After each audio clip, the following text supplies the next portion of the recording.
Frères et sœurs, bonjour. Nous allons nous exhorter sur le salut. Qui est-ce qui sera sauvé ou encore enlevé quand notre Seigneur et Sauveur Jésus-Christ viendra? Beaucoup d'entre nous parlons du salut. Beaucoup d'entre nous disons nous sommes sauvés. Beaucoup d'entre nous disons je serai enlevé. Mais qui est qualifié pour être enlevé? Seigneur, nous t'invitons au milieu de nous. Donne-nous la sagesse et l'intelligence en tout. Papa, que je sois un instrument le canal par lequel ta parole sortira, pour que moi et mes frères, nous soyons exhortés par ta parole. Au nom de Jésus-Christ, amen. Romains 19 nous dit, si tu confesses de ta bouche le Seigneur Jésus-Christ, et si tu crois dans ton cœur que Dieu l'a ressuscité des morts, tu seras sauvé. Au 10, on dit, car c'est en croyant du cœur qu'on parvient à la justice, et c'est en confessant de la bouche qu'on parvient au salut, selon ce que dit l'Écriture. Mon frère, ma soeur, si tu confesses de ta bouche le Seigneur Jésus-Christ, et si tu crois dans ton cœur que Dieu l'a ressuscité des morts, tu seras sauvé. Sans la foi, nul n'est agréable à Dieu. Et la Bible déclare, il faut que celui qui croit, qui a la foi, croit que Dieu est capable de réaliser tout ce qu'il croit. La foi est une ferme assurance des choses qu'on espère et une démonstration de celles qu'on ne voit pas. Hébreux 12, 14 nous dit, recherchez la paix avec tous et la sanctification sans laquelle personne ne verra Dieu. Recherchons la paix avec tous. Aimez vos ennemis. Ne les haïssez pas, aimez-les. Bénissez vos ennemis. Bénissez ceux qui vous maudissent. Bénissez ceux qui vous persécutent. C'est important, la paix avec tous. Recherchez la sanctification sans laquelle personne ne verra Dieu. Frères et sœurs, si tu veux avoir le salut, tu veux être sauvé ou être enlevé, tu dois vivre dans la sanctification. Il n'y a pas de choix. Sans la sanctification, personne ne verra Dieu. Les biens de ce monde, les richesses de ce monde ne pourront pas te faire voir le salut ou être enlevé. Si tu n'abandonnes pas le péché, l'iniquité, la transgression, tu n'es pas agréable à Dieu. Tu n'as pas le salut de Dieu. Personne ne verra Dieu, mes frères et sœurs, sans la sanctification. Faites la paix avec tout le monde. Donc, vous comprenez pourquoi le message qu'on dit souvent, ton oncle est sorcier, cela, ta mère est une sorcière, tes frères sont ceci. Un vrai chrétien n'a pas peur de ces choses. Parce qu'il est sanctifié et il a en lui Jésus-Christ. Il croit dans son cœur et il confesse de sa bouche que seul Jésus-Christ est roi.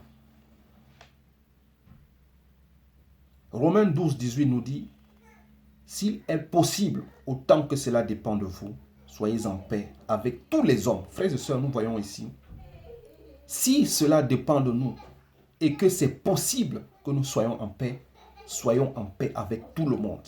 Si cela est possible. Dieu n'est pas un Dieu de division. C'est aux sorciers de ta famille. C'est aux sorciers dans le monde. C'est aux esprits impurs de te fuir et non à toi de fuir les gens. Tu n'as pas besoin de fuir les ennemis. Tu dois aimer tes ennemis. Si ton ennemi vient chez toi, il a faim, donne-lui à manger, donne à boire. C'est la parole de Dieu qui le dit. Tu n'as pas besoin de fuir tes ennemis. C'est pour ça qu'on dit ici, s'il est possible, autant que cela dépend de vous, soyez en paix avec tous les hommes. Voilà la qualification des hommes qui peuvent aller vers le salut ou qui peuvent être enlevés quand Jésus-Christ viendra. Soyez en paix avec tous les hommes, comme Dieu est amour. Il aime les pécheurs et il aime les chrétiens. Il aime ceux qui croient en lui et il aime aussi ceux qui ne croient pas en lui. Car la volonté de Dieu est que nous tous, nous puissions être sauvés. Acte 2, 38 nous dit, Pierre leur dit, répentez-vous et que chacun de vous soit baptisé au nom de Jésus-Christ pour le pardon de vos péchés. Et vous recevrez le don du Saint-Esprit.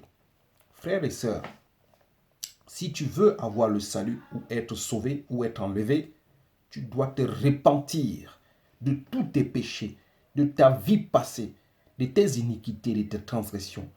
Il faut que tu sois baptisé au nom de Jésus-Christ pour le pardon de tous tes péchés, toutes tes iniquités. C'est alors que tu recevras le don du Saint-Esprit. Sans la repentance, tu n'auras pas le salut.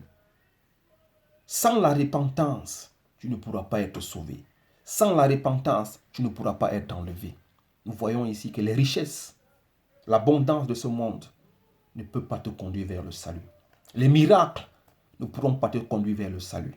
Mais la repentance est la clé du salut pour que tu puisses recevoir l'Esprit de Dieu. Hébreux 10, 38 nous dit, « Et mon juste vivra par la foi, mais s'il se retire, mon âme ne prend pas plaisir en lui. » Frères et sœurs, restons des justes devant Dieu et gardons la foi en lui. Marchons dans la sanctification si nous voulons être et demeurer des justes. Car c'est par la foi et la justice que nous sommes qualifiés au salut.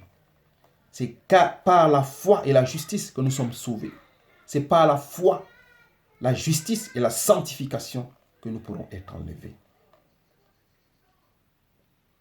Mais si tu commences bien et tu finis mal en rentrant dans l'injustice, Dieu dit, il ne prend pas plaisir en toi.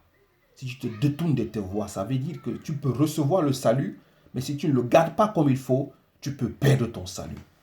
Ce n'est pas une fois sauvé, sauvé pour toujours. C'est un faux mensonge. C'est un faux message qui vient des ténèbres, qui vous encourage à rester dans l'iniquité. Mais si tu quittes les ténèbres, ne rentre plus. C'est pour ça qu'on dit, le cochon est retourné manger ses vomis. Un vrai chrétien ne retourne pas manger ce qu'il a vomi. 1 Corinthiens 9, 25 nous dit, tous ceux qui combattent s'imposent toute espèce d'abstinence et ils le font pour obtenir une couronne corruptible. Mais nous faisons-le pour une couronne incorruptible. Celui qui veut le salut, celui qui veut être sauvé, celui qui veut être enlevé, doit s'imposer toute espèce d'abstinence pour pouvoir obtenir une couronne incorruptible. Ce qui veut dire, tu dois fuir le péché. Tu dois abandonner ton ancienne vie. Tu dois renaître de nouveau. Tu dois avoir un homme nouveau en toi, afin que tu reçoives cette couronne incorruptible. Parce que si tu t'amuses, même si tu as reçu l'Esprit de Dieu, l'Esprit de Dieu peut te quitter. Si tu retombes dans le péché, si tu étais un voleur, une prostituée, tu retombes dans cela. Si tu étais un magicien ou un sorcier, tu retombes dans cela. Tu perds la couronne incorruptible. Le salut, c'est toute une vie.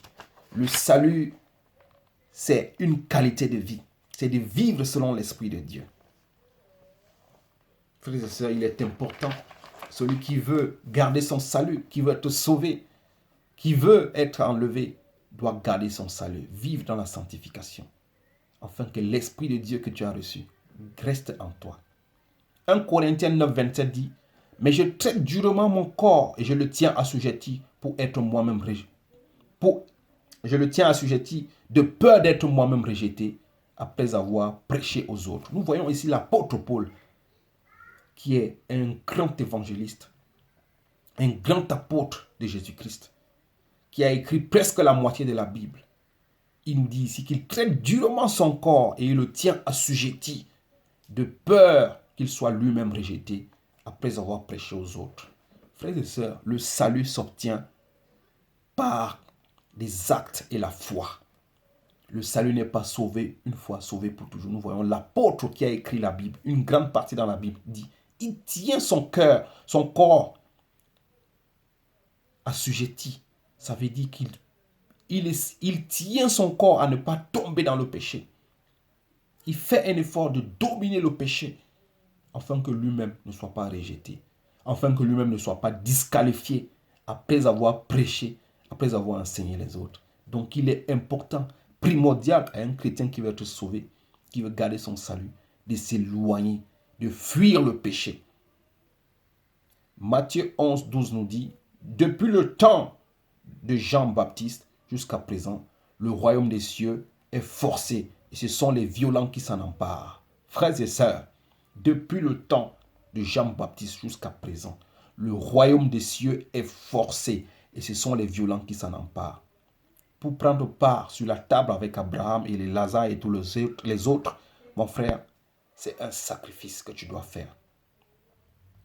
Il faut forcer le royaume de Dieu en fuyant l'iniquité, en marchant dans la sanctification, en marchant dans la présence de Dieu, en n'aimant pas les choses de ce monde, mais en aimant les choses d'en haut. C'est pour ça qu'on dit que ce sont des violents qui s'en emparent. Tu dois te faire violence. Tu dois fuir les choses de ce monde, même si tu vis dans ce monde. Tu dois regarder vers le Seigneur. Tu dois regarder là où est ta richesse. Frères et sœurs, fais-toi violence. Déteste le péché. Déteste l'iniquité. Recherche les choses d'en haut. Reste dans la présence de Dieu. Reste en communion avec le Saint-Esprit. Reste en contact avec l'Esprit de Dieu. Vis dans la sanctification. Marche selon la vérité et la justice de Dieu. C'est alors que tu seras sauvé. C'est alors que tu recevras le salut. C'est alors que tu seras enlevé quand notre Seigneur et Sauveur Jésus-Christ viendra dans les airs. Que Dieu vous bénisse, qu'il vous donne la force de garder votre salut, que vos lampes restent allumées et que personne ne les prenne. Au nom de Jésus-Christ. Amen. Merci frères et sœurs.